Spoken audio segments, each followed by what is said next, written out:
Oke, jadi halo semuanya. Perkenalkan, aku Devian Sherina dengan NIM 08061282227072. Nah, jadi di sini aku akan menjelaskan mengenai skema dana pabrik steril dari industri farmasi.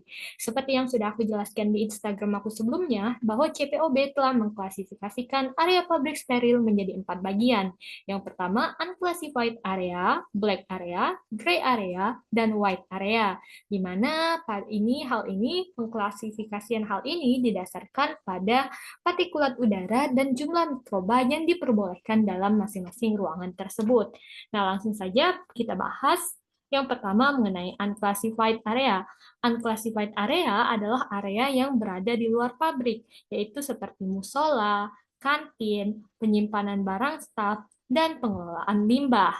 Nah, sedangkan black area di sini meliputi vendor drop-off, ruang staf, gudang bahan baku non-steril, gudang alat, dan pick up area. Nah, black area ini bisa dilihat bahwa black area ini dibatasi oleh airlock material, di mana fungsi airlock ini nantinya akan membantu mencegah masuknya kontaminan dari area non-steril ini ke dalam area yang steril. Nah, selanjutnya ada gray area, di mana gray area ini meliputi pembuatan WFI, pembuatan purified water, dan pembuatan tipe 3. Selanjutnya, yang terakhir yaitu white area, dia meliputi ruang produksi tipe 1A, ruang produksi 1 tipe B, dan ruang produksi tipe 2, di mana white area ini dia membutuhkan sterilitas yang sangat tinggi. Nah, dapat dilihat di sini bahwa ini adalah salah satu contoh denah pabrik industri steril dari industri farmasi yang berukuran 170 kali 350 meter. Nah, di sini dilihat bahwa skala dari denah ini yaitu skalanya berbanding 1:1000. Nah, dapat kita lihat juga bahwa di sini dibuat dua pintu masuk utama, yaitu pintu bagian sebelah kanan dan juga pintu bagian sebelah kiri. Nah, perbedaannya apa? Perbedaan dari dua pintu ini yaitu adalah pintu yang sebelah kanan di sini merupakan tempat masuknya barang, sedangkan yang sebelah kiri di sini merupakan tempat masuknya dari pekerja atau staf. Nah, dapat dilihat bahwa ketika barang baru masuk, dia akan diturunkan di drop off barang di sini. Nah, setelah itu barang tersebut akan dipisahkan apakah barang tersebut alat ataupun barang tersebut adalah bahan.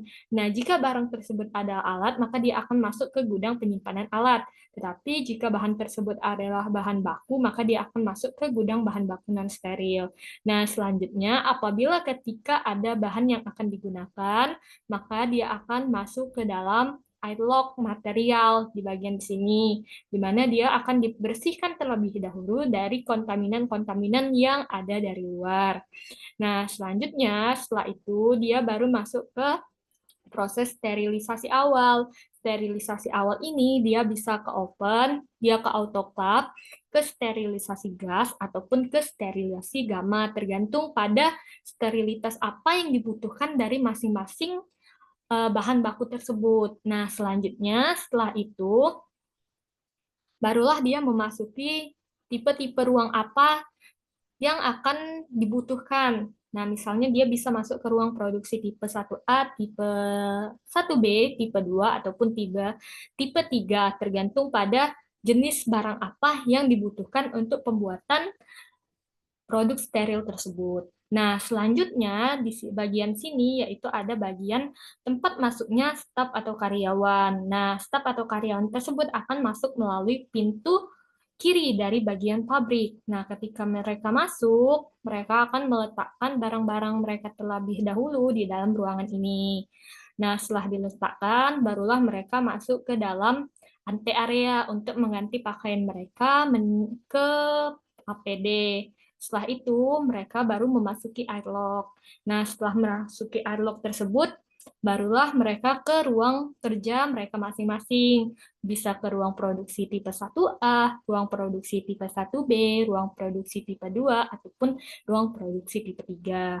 Nah, setelah itu, ketika produk-produk yang telah selesai dibuat, produk steril yang telah selesai dibuat, dia juga bisa keluar untuk proses sterilisasi akhir. Bisa menggunakan open autoclave, sterilisasi gas, atau sterilisasi gamma. Nah, setelah itu, barang-barang yang keluar tersebut akan masuk ke dalam airlock material, ke dalam sini. Nah, setelah itu, barang-barang tersebut akan masuk ke quality control terlebih dahulu untuk dicek kualitas dari bahan-bahan yang telah jadi, dari produk yang telah jadi tersebut. Nah, setelah apabila produk itu lolos dari quality control, maka dia akan masuk ke dalam proses pengemasan.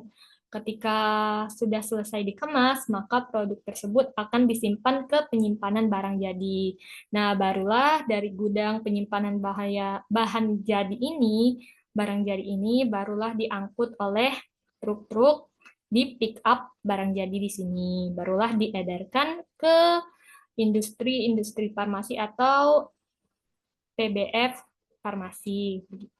Nah, selanjutnya apabila barang tersebut tidak lolos dari quality control, maka barang tersebut akan dibuang ke pengelolaan limbah. Begitupun limbah-limbah hasil dari pembuatan di ruang-ruang produksi ini, dia akan dikeluarkan di airlock material ini, lalu dibuang ke pengelolaan limbah melalui jalan yang ada di belakang pabrik. Melalui jalan ini, lalu dibuang ke pengelolaan limbah di bagian sini.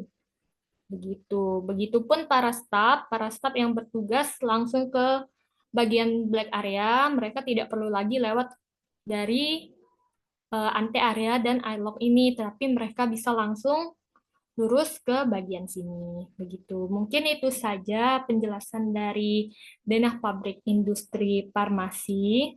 Dari denah saya dapat dilihat juga kalau yang biru ini adalah simbol dari masuknya barang, dan yang merah ini adalah simbol dari alur pekerja.